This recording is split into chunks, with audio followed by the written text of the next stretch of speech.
Hemos leído en Euronews una nota que dice lo siguiente: el continente europeo y los 27 países que lo componen parecen estar en riesgo fatal. A falta de modelos económicos sólidos y estrategias de defensa en tiempos de guerra, el escenario en Europa no parece pintar muy bien. Pues para hablar de ese escenario poco alentador para Euronews, invitamos al analista geopolítico Lajer Chacón, que está ya conectados con nosotros vía Zoom para poder entender los retos que supone para Europa estas circunstancias de guerra y quizás esas dificultades económicas que vienen arrastrándose todavía después de la pandemia. Bienvenido, Lajer, es un gusto conversar ¿Qué contigo. tal? Un gusto saludarlo. Sí. A ver, ¿compartes esta visión que parece un poco fatalista?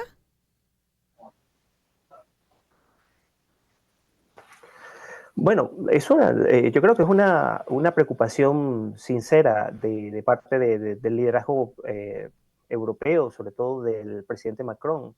Tiene una guerra abierta dentro del marco europeo, la guerra de Rusia con Ucrania.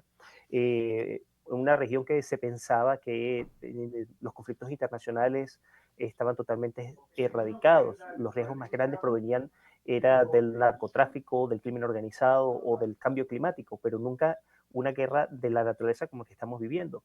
Y yo creo que por eso el presidente Macron quiere hacer mucho énfasis en esa posibilidad, porque no solamente Ucrania, hay países que, aunque son miembros de la OTAN, podrían estar en profundo riesgo. El riesgo no solamente militar, es también un riesgo económico. Europa dependía muchísimo de la energía rusa y ahora se encuentra con que tiene que buscar proveedores confiables, pero que a su vez no signifiquen riesgos geopolíticos. Hoy día se habla de un nuevo concepto en la economía internacional, el ally shoring o el friend shoring, buscar proveedores entre mis amigos. Entonces, la gran pregunta es por qué yo estoy haciendo negocios con China o con Rusia para que utilicen ese dinero en una carrera armamentística para que lo usen contra mí. Y eso es Claro, hacia donde quiere apuntar la Unión Europea. claro. Y también hay otro factor que tiene muchos años ya en marcha, y es el factor demográfico. Las tasas de natalidad de casi todos los países de Europa son negativas. Sí, sí, Europa está experimentando de manera muy creciente ese problema, pero no es un problema parejo en Europa. Francia y Alemania tienen tasas de natalidad negativas, algunas zonas de España están empezando a experimentarlo, pero Europa del Este crece.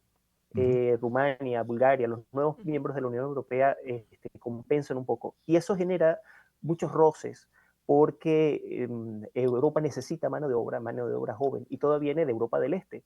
Entonces empiezan los recelos.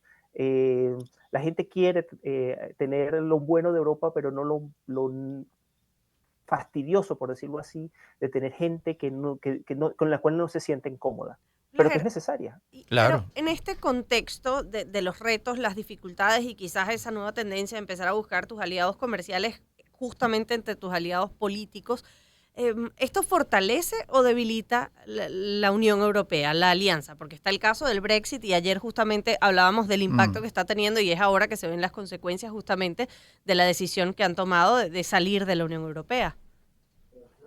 No, tiene que fortalecerlo. Precisamente el Brexit es un excelente ejemplo. El Brexit se dio precisamente por el deseo de políticos populistas que decían que, bueno, Gran Bretaña podría vivir sin Europa. Y cuando llegó el Brexit, se dieron cuenta que habían cometido un gravísimo error. Claro. Pero, sin embargo, no quisieron asumir esa responsabilidad. En el caso del resto de Europa, se dan cuenta que no, Europa existe y es fuerte y es la primera economía mundial porque están juntos.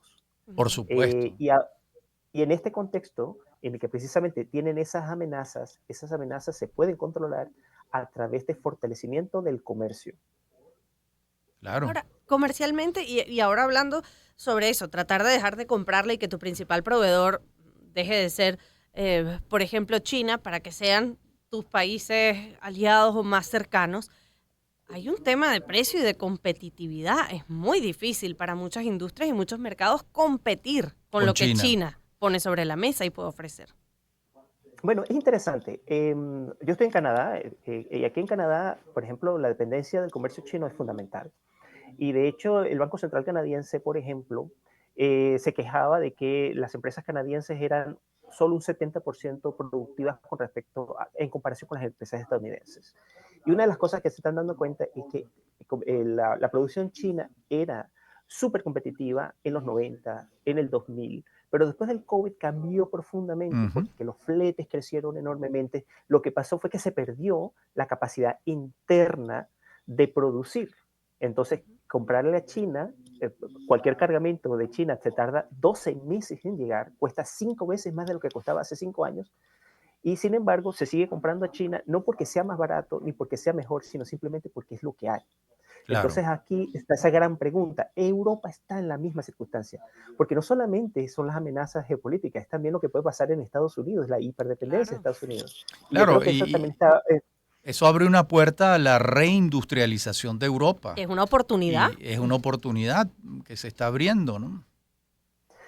Una oportunidad para ellos, una oportunidad para nosotros, para los países hispanoamericanos, porque Hispanoamérica tiene mejor competitividad que China, los fletes son mucho más económicos, el problema es que no tenemos la infraestructura para aprovechar esas oportunidades. Bueno.